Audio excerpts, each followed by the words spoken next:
5, 4, 3, 2, 1, live.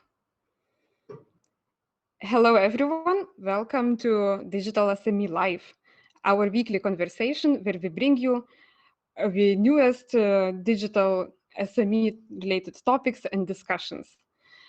Today's topic is very important, not only for European digital SMEs, but also for Europe's society in general, as today we speak about the untapped potential of female in cybersecurity.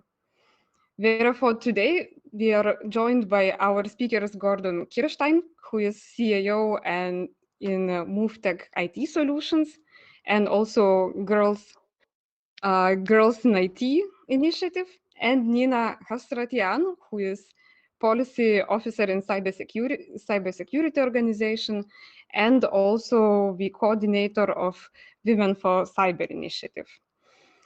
As we all know, we are missing around 1 million IT specialists in Europe currently, 200,000 of which are cybersecurity experts. However, only 7% of European ICT workforce is female.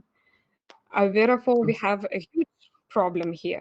In addition, this problem is even more evident for SMEs, who generally have bigger issues in hiring ICT professionals. In addition to this, female participation in STEM is still very low, and only 6 out of 1,000 university female graduates are choosing to do digital jobs. So today with our speakers, we will discuss the reasons behind this digital gender gap, and we will also talk about opportunities and about things that the decision makers, us as the stakeholders, and also as a society can do to basically reverse this trend. So maybe to begin with, I would ask Nina, could you maybe introduce a bit better the situation and the problematics in this topic? What's behind the gender gap? Wow. Well, first of all, thank you, Justina, and thank you very much for inviting me to this live conversation. It is a pleasure for me to represent Women4Cyber and ECSO as well. It is a big question, you know, like this, and it has like different causes behind it, and each of them could take a lot of time to discuss about. So when it comes to cybersecurity, I would say in general there is the lack of visibility and understanding of what cybersecurity is. People do not talk a lot about cybersecurity as a potential career choice. So I would say that my suggestions would be here first to really talk more about it, and maybe even go further, like in including cybersecurity in the choices of the traditional professions.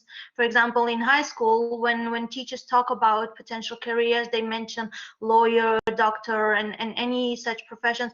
So cybersecurity should definitely be part of it, especially since it is a very horizontal topic.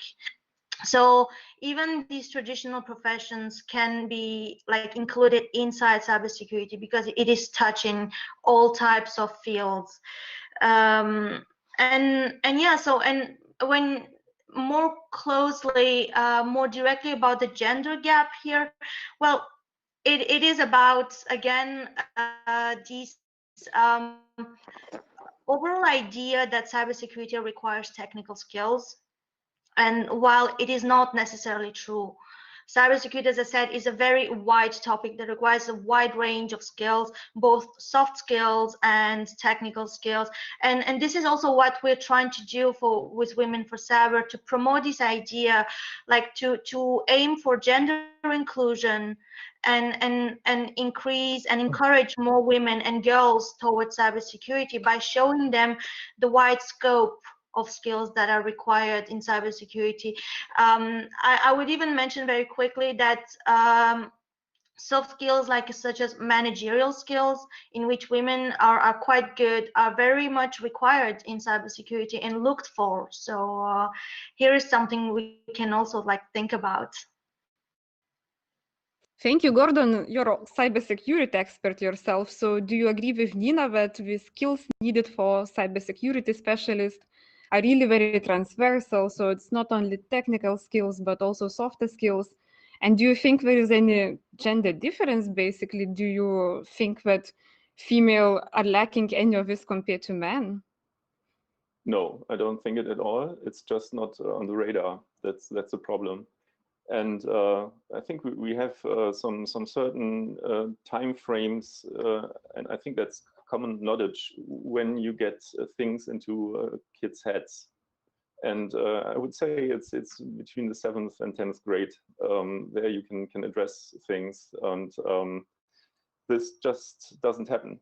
In Germany, we have it's called informatic. It's computer science. But it's 100% coding. So there's nothing else. There's nothing about IT administration, nothing about data compliance, or even cybersecurity. It's just all about coding. And I personally think that only 50% of the whole, not everyone can code. You have to have a certain mindset to do so. And if we don't change that and bring it into the schools and try to show them the interesting part of cybersecurity, and it won't change. And of course, I'm fully with Nina. There might be some points where women even better than the boys are. So what do you think are the reasons that stop girls from actually acquiring this education? Nina mentioned a little bit that this is already this mindset that this is something technical and that's only for boys. Do you, Gordon, see any other reasons? Because you also work with these younger girls, as I understand. Yeah, well, in fact, it is the reason why we started this campaign or this work group at one school, and this should scale within the next year. So hopefully we will have 3 or 4 schools in the next year, and probably a lot of more in the upcoming years. I think that it is really fun, but it's something you never get in contact with. You only read in the newspapers or on Facebook or wherever. Oh, there was a data breach and there are hackers around and so on, but they can't. Yeah, there's no way for the girls, especially. There are no role models in the schools who are showing them the things which are interesting. And that's actually really what we're trying to do with the IT Security Girls group. So they get it's a crash course in networking, OSI level, and so on. And then at the end is a boot camp, and they really they try to work with Nmap, Metasploit, and so on, and try to hack machines. So that's what we are trying to do. And hopefully there will be every year a handful of girls who will decide to go on that path and stay with us. So actually, if I can add to this, yep, I would say, like Gordon mentioned, role models, and this is very key in raising awareness, I would say, because like there is not only a lack of role models in high school, there's a general lack of role models at every step of a career of a girl, but this is like the general belief. That's also one of the things that we're aiming to show, is that when we launched Women4Cyber, one of the first steps there as well was to gather the community, and we did so because suddenly we had all these voices being raised online and coming forward, and suddenly we had all these female experts from all types of fields in cybersecurity, both technical and soft, and they're coming forward and just gathering, like they were waiting for a space, to gather and to speak, and these ladies, these female experts, are the role models that need to be shown and need to be given the visibility but yeah, and this is where we can reach out to them also in the different programs or initiatives that we launch. Would that be under Women4Cyber, but also other initiatives, you know, like aiming like for gender inclusion, and that would be also like at the high school level, of course, in encouraging more girls towards cybersecurity education, but also like at the junior professional level, where we would encourage girls towards cybersecurity careers, and even later on at the senior professional level for career reorientation, for like it's never too late about learning cybersecurity, actually. So, and we truly do encourage actually to that everyone has the basic cyber hygiene skills as well, because it's quite important. It's especially now when everything is becoming more and more digitalized. So I absolutely agree with you. So as you both already mentioned a bit about the campaigns that you are currently running, could you maybe tell us a little bit more about what you are doing? Let's start with you, Nina. So what's Women4Cyber? What's your main goals, and what are concrete actions that you are trying to implement? Yeah, well, a quick mention of like down the memory lane. We launched Women4Cyber as an initiative in January 2019, and as I mentioned, it was a really a sudden and skyrocketing success, because suddenly we had this entire community of followers that started speaking and raising their voice, and it was amazing. And very quickly we developed Women4Cyber to be supported in its activities by the Women4Cyber Foundation, which was implemented in September 2019. Our goal when we launched it was really to aim to close the gap of cybersecurity professionals in Europe. As you mentioned in your introductory statement, Justina, there is a big gap of around 200,000 cybersecurity professionals, and only in Europe. And women remain an untapped part of the population. So why not attract more women and indeed aim for a gender inclusive cybersecurity? So this is like the main mission of Women4Cyber, and we do have several activities. We have a full roadmap of actions that is really trying to tackle from different perspectives this gap. Would that be through awareness campaigns, but also through scholarships, traineeships, and even at the political level to see what can be done at the political level to also encourage this gender inclusion. Women4Cyber is it likes really to partner as well with existing initiatives, really to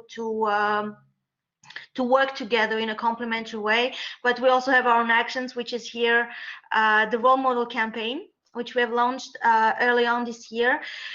We have started with our own Women4Cyber Council, which are around 35 high-level European female leaders, experts in cybersecurity. And we tried really to make it straightforward and straight to the point. So there are like 3 questions that are being asked to our council members about their career. Like you don't necessarily need to start in cybersecurity to end up in cybersecurity, and that was also important for us to show, really. And you can see it actually even with our council members, many of whom started in other professions and somehow ended in cybersecurity and now are considered as European leaders in the field. And also another question would be about what would they say to young girls or women willing to work in cybersecurity. So these are like some short videos of 1 minute or so that for each council member that we are launching, like we are putting on social media and then encouraging people to share as role models. And then actually the ultimate goal here would be for us to really create what we call the European Book of Cyber Women, which really will have this like I mean, ideally, we would see like hundreds and hundreds of profiles in this book, you know, but like another thingy, it would be the European Book of Cyber Women and the Men Behind, where we would also have the profiles of men who would also share their experiences about working with women and what added value was it for them in their careers or in their professional actions, and how it has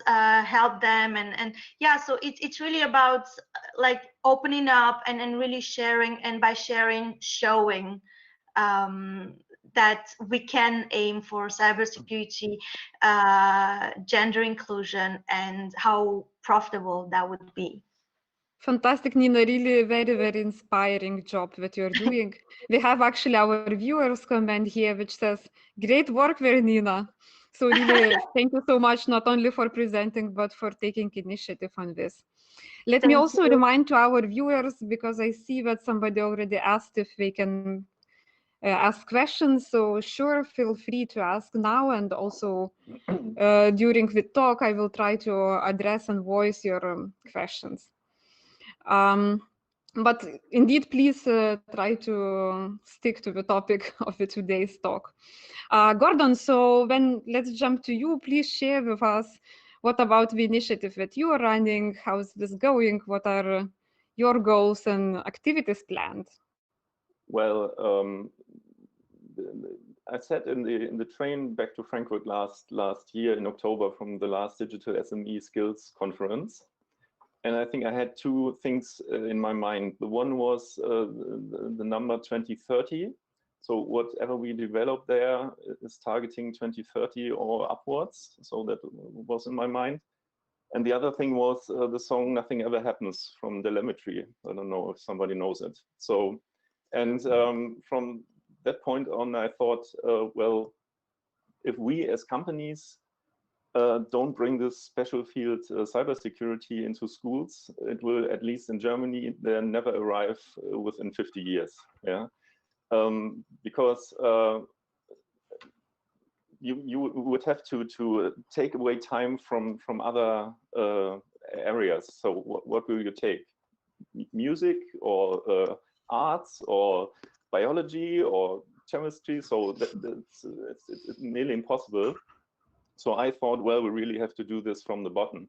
And since I have a girl, she's 10, and daddy is doing something with computers. Yeah. So, and I'm right now always the guy who's denying things on her iPhone or on her computer and so on. I thought it might be a pretty good idea to get it into the pupils' minds. And yeah, there was a coincidence in January that I bumped into Ute. She's a teacher at the St. Leoba school here in Bad Nauheim, after not having seen her for 6 years. And she told me that she's going to study computer science this year. Hey, yeah, as I mentioned, means coding in Germany. And I said to her, oh, come on, coding, that's boring. Do some cybersecurity stuff. Yeah, that's the fun part. And she said she would love to, but there are no courses for that. And just 1 week earlier, I had booked an online cybersecurity course for my trainees. And we had one seat free. And I asked her if she would like to participate. And from that point on, things started rolling. So she joined the course, and at one point I said to her, okay, and we will, when you're finished, we will start this this work group on your school with 15 girls, 7th to 10th grade. And yeah, in the school, it really went under the rooftop, the whole thing. So we have already, the official voting hasn't even started yet. And we have, I think, about 50 unofficial applications. So how much cakes do we have to bake to get the seats? Yeah, and that's 50 out of 250 possible girls. So, and that's not even the official number. So, and from that point on, we thought, well, if we have such a high number, and it's not a STEM high school or something like that, we might be on a pretty good road, and perhaps we should design the courses in a way that other teachers on other schools can hold this work group on their schools as well in the future. And that's what we're trying to do now. And we have already schools in Hamburg, Bonn, and Munich, which will join the year after, just from hearsay. And we will try to get the whole stuff evaluated in the next year and see how it will scale. So that's my idea, not come from the top, because I think at least in Germany it's impossible. The teachers have no idea what cybersecurity is. Universities have no idea what cybersecurity is, and there's so much broken out in the outside world when it comes to cybersecurity in the companies. We have to do something, and of course, in the end, if some of those girls come to me and say, "Hey, let's can I have a dual study or whatever at your company in 3 or 4 years?" They're welcome. Yeah, so that's the idea of this initiative, but it really rocks at the moment. I can't say it in other words. Yeah, it's absolutely nice story. It was my Corona project, and it's real fun. So I can't wait to see the girls in August. And it's very nice to hear that you're inspired by your own daughter and her school. Nina, I think this is one of the men behind women in cybersecurity already. Yes, and honestly, each time I see such occurrences, it makes me really happy, and it kind of shows also that what we're doing is not pointless. There is an evolution in the mentalities and a general will from people to really aim towards gender inclusive cybersecurity. And here I'm saying people because it's coming both from women and men. There are a lot of men out there who are very, very supportive, and their voices also need to be heard. True, I'm fully with you on that. And Gordon, I was wondering, so now you are already on your own, based on probably local, regional, national interest, let's say. You're trying to scale up to a few more schools, but what do you think should be done on German level and then probably also on European level to scale up initiatives such as yours? What type of support do you actually need for that? Well, I think the main problem for doing things like that for the schools is you have to have your own hardware. So we can't go in there and break the school's hardware or install stuff on that or try to hack things. So in this case, we need 15 powerful laptops for the girls. So we're talking about at least 15,000 euros or something like that.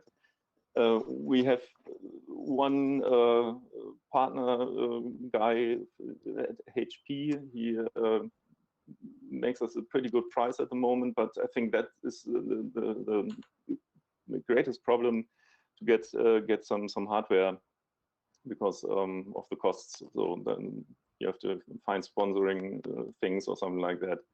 And on the other hand, of course, when the evaluation works and the whole thing works in Germany, so why shouldn't we translate it into other languages?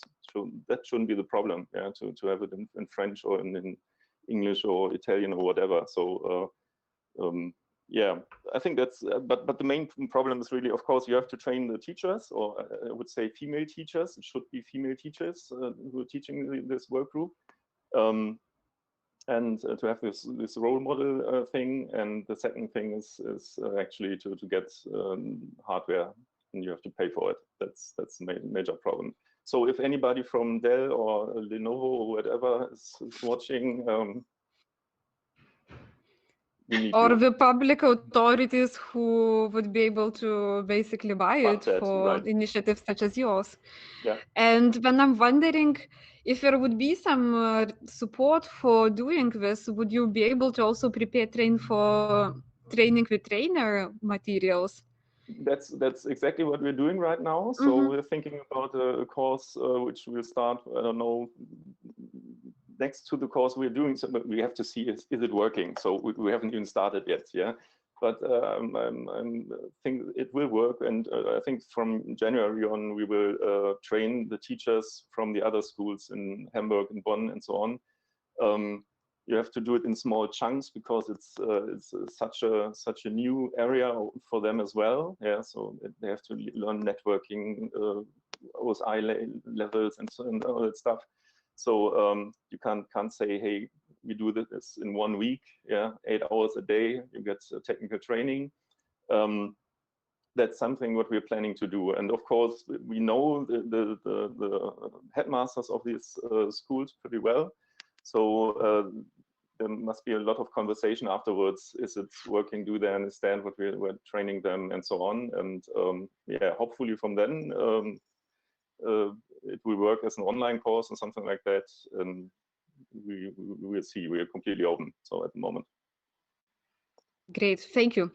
I see we have a question from one of our viewers called Christina. She's on YouTube, and she's telling us a short story and has a question. So Christina says a client of hers is a lady who has retrained herself in cybersecurity, and previously she was working in IT help desk, which is already a great story, which proves that actually these skills can be gained at any point in life, Nina, as mentioned by you. And this lady got an internship in a good company. However, she had an issue with being a single mom of 2. So unfortunately, she had to stop the internship because probably it was not enough money, maybe not enough of time. She has now been unemployed for a few months. And the question is the industry actually ready to welcome women in cybersecurity? So Nina, maybe you could comment a little bit on that also, because your organization represents a big part of European industry in cybersecurity. Yes, I think these. I'm very sad and sorry to hear about that it didn't work out for this lady, of course. But I think this is more the problem with the company than cybersecurity itself. I mentioned an evolution of the mentalities, and here I think I can also mention the COVID-19 situation, which has made many companies across Europe to actually change quite quickly their course of action and course of work. Many people starting working remotely from home. And this remote working was actually not a widespread idea.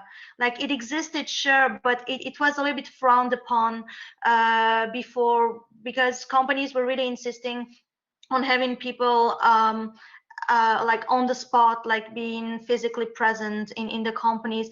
While for cybersecurity, you don't necessarily need this. That's the beauty of it. It is the digital world. You only need a good connection and a computer, which can be provided by your company, and you can work from home. And this is also like what we're trying to encourage now.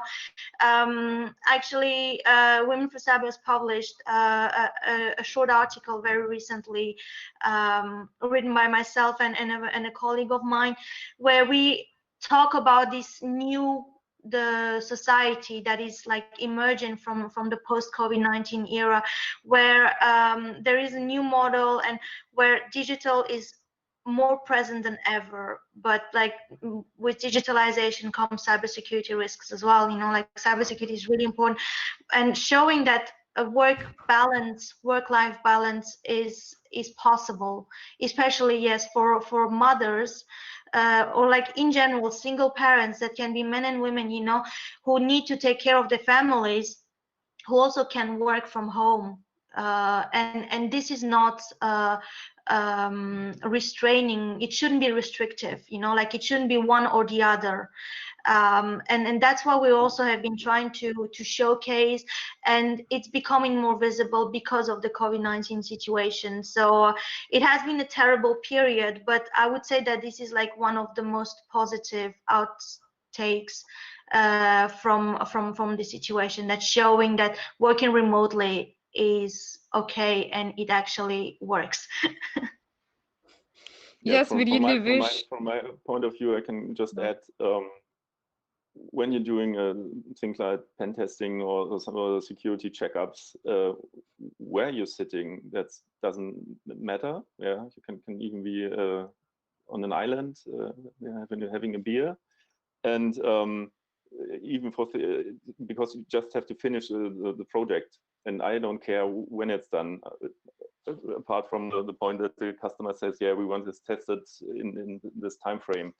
And for me, it's a perfect job for mothers, because if they're doing some testing with their baby in the arm, nobody cares. Yeah, they just can do their work. So I think it's a perfect job for women. And if you do some sort of dual study, of course you have to learn a lot of technique behind it. And you have a, let's say, offensive security certified professional on top. I think as a woman, as long as you speak the language of the country, you have worldwide job opportunities with a little bit experience of 2 or 3 years. Yeah. I think there's so much broken, you can't imagine. Yeah. Whenever we do some tests, I think only maximum 5% of all the companies we see are somehow cyber safe. Yeah, most of them don't even take care about the basics, how backups are done, and whatever. Yeah, how to work with emails and so on and so on. So there's so much work. Yeah, because there's so much broken. And I don't think that 200,000 is the right number. I think it's more than 500,000, because most companies don't even have a clue that they have a problem there. So that's until something like Emotet or something comes, yeah, then they have the clue, and then some things start happening. And yeah, but in the end, I think it's really, from my point of view, a perfect job for women to work in that area. Indeed, I agree with you, and our viewer who posed this question also agrees with this opinion.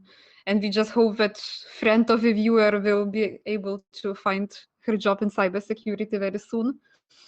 Meanwhile, as you raised this question of flexible working patterns, I was also wondering if this is something what should be encouraged on political level, and besides that, what other steps should policymakers take to increase women participation in cybersecurity? So one of the things is definitely allowing these flexible patterns and encouraging them. But then what other things should be done on a political level, Nina? Well, one of the lost ideas about the political spectrum is the leading by example. Our politicians are supposed to show the example and show the right way of action, which has been quite lost. But this is another philosophical debate, which I'm not going to enter into. So I would say that, yes, first of all, well, we also need to raise the awareness at the political level. There are still too many fields, even inside the political spectrum, where this question is not being tackled. And while it should be, and even like until very recently, we would see even political leaders, female political leaders, being insulted or attacked on their gender by political opponents. So this is not an acceptable thing, you know, and it shows that we still have a long way to go for the evolution of mentalities, and then this goes beyond the cyber field. So showing by example should be there, and very quickly. So the mentality should evolve, and we do already have some great female representatives in the political spectrum that are working intensely towards this goal. And I'm actually very proud to say that some of them are actually part of the Women4Cyber Council, being representatives of the public sector in cybersecurity. I think the good thing about the political level is also the scope and in their outreach, because people are listening and following them, whatever they say, just to comment and also have their own opinion. So widespread campaigns at national levels or local levels should be encouraged, and yeah, and some more actions as well. But these actions can also be decided by the political leaders. And one of the goals of Women4Cyber is also to initiate this dialogue. We are really trying to put together our female European experts, leaders from the academic and private sectors, also to discuss with the political leaders and then share their opinion and the status of the field, and then to see how we can move forward together, really. Thank you, Nina. And I think we have one more speaker who joined us with a delay. Hello, Cheryl. This is Cheryl Miller Van Dÿck, who is Women's Entrepreneur Platform's board member and also director at the Digital Leadership Institute. Cheryl, can you hear us? I think you are muted. If you could unmute yourself. Yes, Hello? hi. Is my connection's so bad? I see my how pixelated the image is, or is that only for me? No, it looks Yes, like indeed, a it's a image. bit. Whoa! It's a painting. Maybe it would be better when for you as well if you turn off the camera. That would probably prevent us from also the sound issues. How is this now? Yes, sure. So Cheryl joined us a bit late because she's actually in United States and in VLA, and that's very, very late in there. So very early, depends how we see it. But that's not a problem, Cheryl. We are quite far already in the discussion, but here has been a very important question raised where I know that you definitely have some input. So maybe you could quickly share with us, what do you think could be done on political level to actually increase the participation of female in cybersecurity? Well, I think, I don't know how familiar you all are with the DG Connect initiative called Opportunities. It's this internship program that we are getting support from the private sector to deploy. It's focusing on young people in particular, but I do think that it could be widened out to include women. I think women of any age, and in particular, and the focus is on digital skilling, apprenticing in IT organizations. And of course, what the demand is for cybersecurity expertise. So I think those kinds of instruments, I guess, are a really useful way to engage. My issue is always that women, as a rule, have difficulty working outside the home unless they're actually, or spending time outside the home unless they're getting paid. So I find that apprenticing, that kind of thing, is paid apprenticing is a great opportunity to leverage the women, especially of a more mature age group, into IT expert roles in general, but obviously in cybersecurity in particular, because the demand is so acute and the underrepresentation of women in that sector is also so poor. There's been such a bad problem. So that's one example. I mean, that's a very practical, concrete one. But then there's just, I think, a need for awareness on a policy level, really across the board. And that's more about advocacy work and, and voting in members of parliament who share this as part of their agenda, and getting the message into the policy makers, who are the ones in the commission over whom we don't have as much control, I would say. But it is very encouraging to see that the European Commission itself has outlined objectives for gender balance and for increasing representation of women in decision making. And I think if you have that you will see kind of, it's a more evolutionary change, but obviously with more women in decision-making roles in our policy-making bodies of all kinds, we will have more sensitivity to these issues around digital, although that's with a caveat. I've also seen among women policymakers, even those in digital sectors, that there isn't as well. In the first place, you have less women in policy making around technology, just because it's endemic to the whole problem. So there is, I think there's always a bit of a lag in terms of the policy making on that topic, because it reflects the overall challenge of having not enough women in tech and not enough women in those really disruptive technology sectors in particular. Thank you, Cheryl. And as you joined us later, very briefly, you have 2 minutes. Could you maybe tell our viewers and our listeners a little bit about what kind of initiatives your organization is doing and what actions undertaking to revert the trend of gender gap in cybersecurity or in technology in general? Sure. Oh, thank you. So the Digital Leadership Institute has existed officially for 6 years. I've been active on this topic for almost twice that amount of time.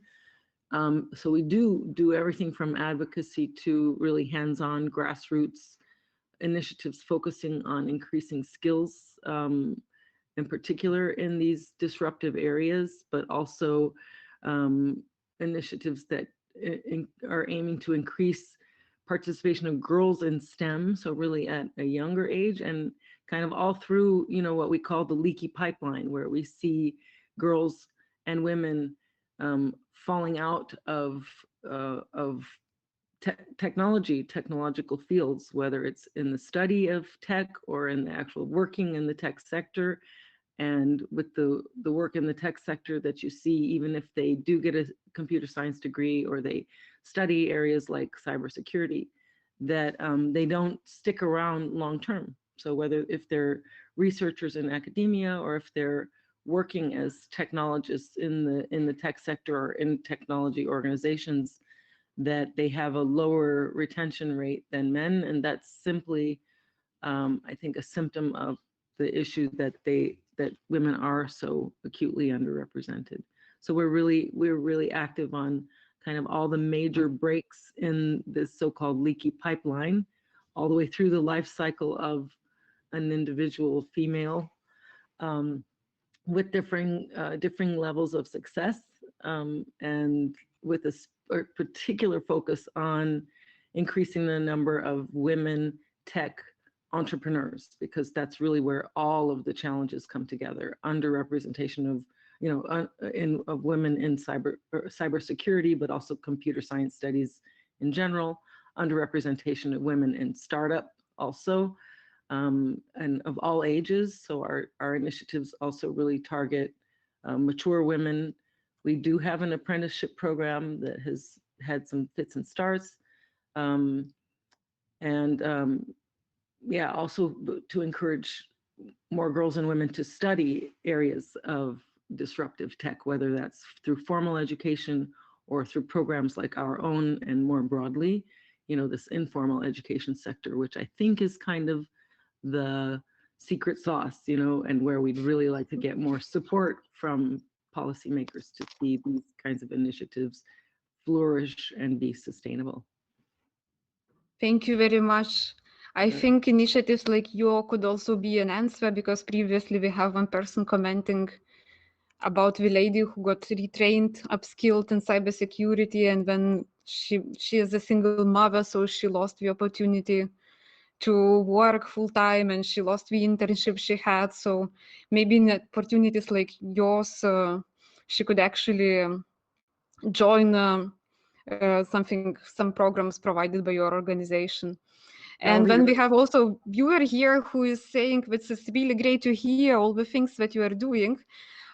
Could you just tell us where can our viewers and our listeners find more information about the projects your organization is running? Is that a question for everyone across the board? Our website is DLII, so Digital Leadership Institute International, DLII.org. And we've got websites for kind of each of the initiatives that we're carrying out. Digital Muse, Incube with a Q, incube.eu. CyPro was this, the apprenticeship program that we got to a certain stage and then we had to stop because we ran out of funding, because we all, I think, want to bring these programs to the most vulnerable of the most vulnerable. And that's hard to do without public sector support. And we're just now launching something called cloudangels.org that is kind of a group-oriented study support program for women of all ages to track them into cloud architecting, but also, eventually with a focus on whatever particular area that they're interested, whether it's data science or cybersecurity, and that's something that we're just launching right now. But the reason I'm late joining you, and I'm very sorry for that, is that no problem. North to Northern California, because we're actually in the middle of a move. So no problem. Cloud Angels Thank you so much. When we get settled again in about a month. Sure, thanks. Maybe it's also a question for REST. It was addressed to Cheryl, but I guess our viewers are interested also how to find the other initiatives. So Nina, yours? Yeah, sure. So we do have our official website, which is Women4Cyber, as it's written, .eu. But we are also we also have a strong presence on social media. We have a Twitter account and the LinkedIn Foundation page, and also there is a LinkedIn discussion group called just Women4Cyber, which represents actually our community. For the moment, I think we have something close to 2,500 members in that discussion group. And it's really about sharing. Would that be articles, events, job opportunities, speaking opportunities, and everyone is free to post on it. So it's very polyvalent, and actually polyvalence is also something that's required in cybersecurity.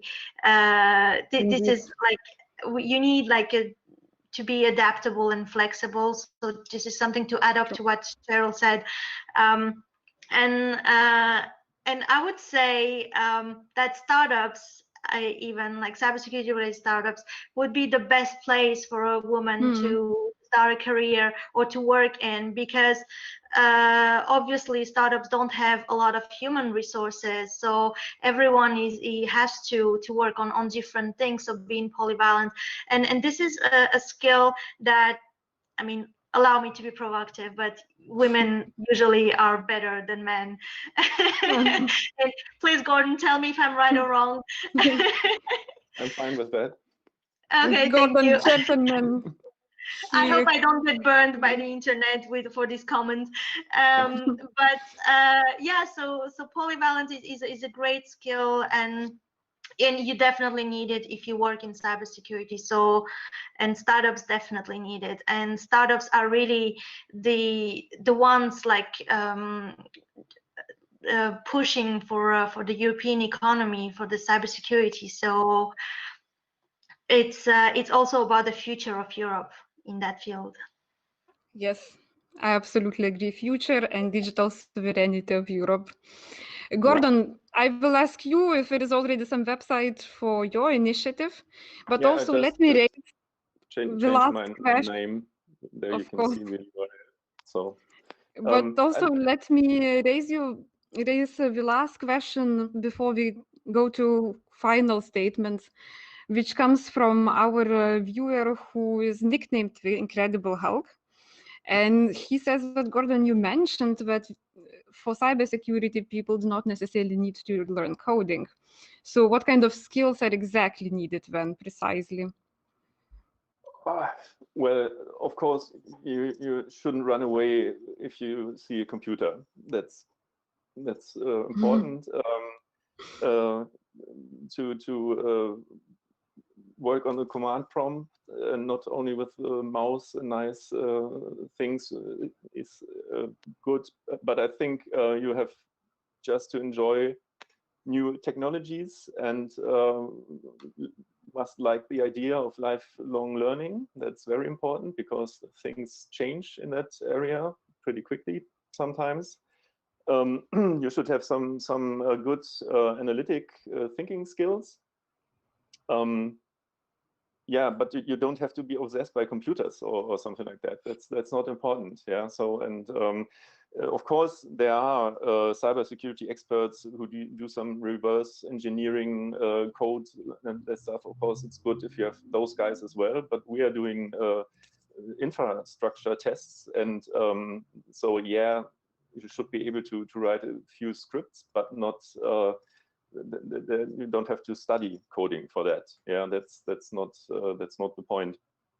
And I think you should have a certain mindset. So if anybody tells you, you see the door is closed over there, you should be the one who goes to the door and tries to joggle if it opens or not. Yeah, so that's perhaps something which is pretty helpful as well. But in the end, you must be a good translator. So you have to break down technical stuff to CEOs and tell them where the problem is without yeah, just talking technical words nobody understands in the outside world. So I think in the end, that's the most key skills which come in my mind at that moment. Great, thank you, Gordon. And where can our viewers find us? Your initiative? Me, IT-security-girls.eu. You can see it in my name right now. Yeah. So great. And then to conclude, I would like to stress that I guess all of us in our daily life, we are also trying to encourage women, to empower them, to engage them, to really help them to participate in all the tech-related topics. And for example, ourselves, we face this issue when we are looking for speakers every week. So I actually encourage everyone who views us today, if you are a female, if you are in IT, doesn't matter in cybersecurity or in any other digital topics, please email us with the topics that you would like to raise, that you would like us to speak. And if you would like to be a speaker in one of our weekly conversations, we would be very, very happy to host you, because we would like to lead by example as well. And we would like you to have as our role model too. So to conclude, maybe half a minute, each of the speakers, I would like you to quickly ask, so please your final statement, and what do you think us as people, as members of society, can do here today, tomorrow, next week to actually encourage women to participate in cybersecurity? Nina, let's start with you. Okay, so I'll go back to what I said at the beginning. It's all about open-mindedness, really, and it's about having everyone's support. Men and women all together working, and it does not necessarily require like big actions, you know, with big scoped actions. It can also start at your own level, in your own company, where you would encourage hiring more women, or encouraging women from your networks to apply to certain cybersecurity related jobs, or making these cybersecurity related jobs visible. Sometimes they're not being noticed. And to all women working in cybersecurity behind, I would just say, be more assertive of your skills. Women have a tendency to stay a little bit behind, you know, like not to show their skills necessarily, while it should be the case. Like, you have the skills, you should be proud of it. And yeah, and I would say that working all together, it brings it like a complementary point of view to cybersecurity, and it allows us to, by us I mean the community, to have a comprehensive cybersecurity in Europe as well, a stronger cybersecurity. And you mentioned the topic of digital sovereignty, and to do that we definitely need to have all hands on board. So Perfect. Go for it. Thanks, Cheryl. I think I'm echoing also what Nina said.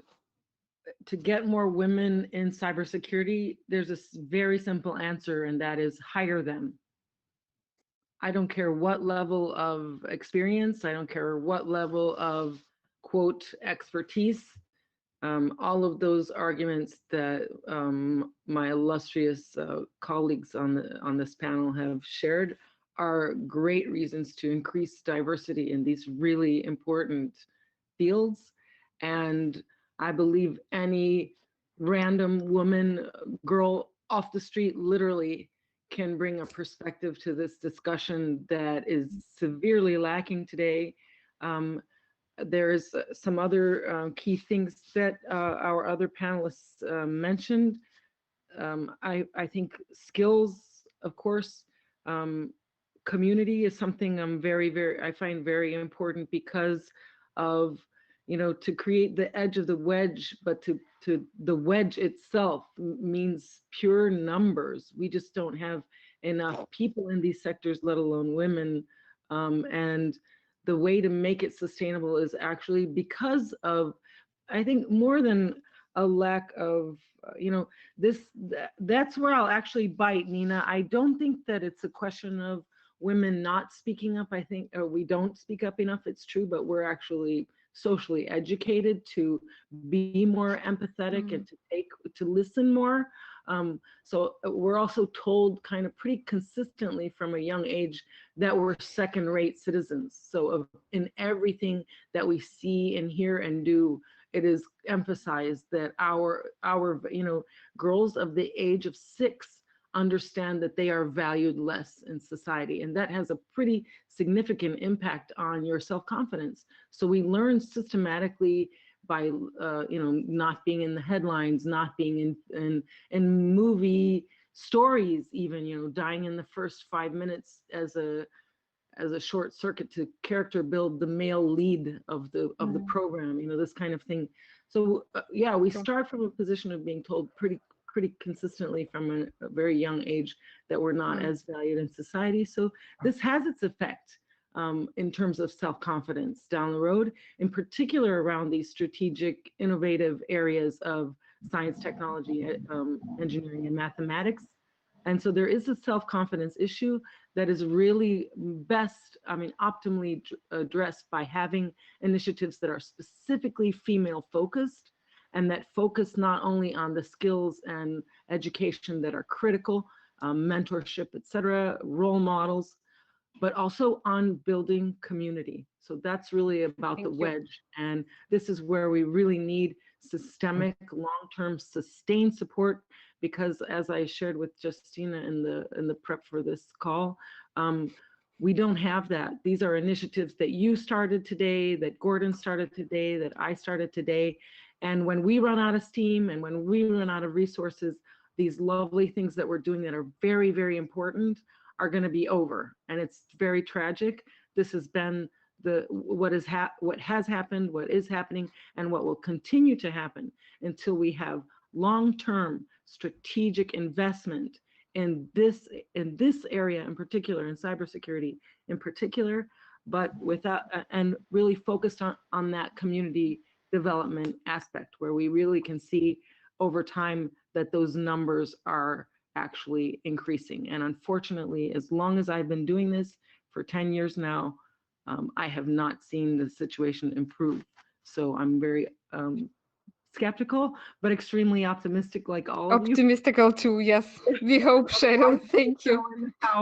From one day to the next. So yes, thanks a lot for true. all the Thanks. Gordon, your last words, please. Yeah, I can't add very much to it. It's so true, even from a man's perspective or my perspective as a father. But I would just add some numbers. So if we know that in the European Union, 95% are SMEs. And as I mentioned before, I think at least in 90% of these SMEs, they have a cybersecurity problem or they could need some help in the future. And more companies get problems within there. There's such a huge market in the future. In my little town here, there could even start 10 startups doing cybersecurity. I wouldn't care because there's so much broken outside there. Just go ahead, every girl, which is, don't think about it. If you get jobs, you will get jobs in the future, I'm pretty sure. Perfect. That's very positive.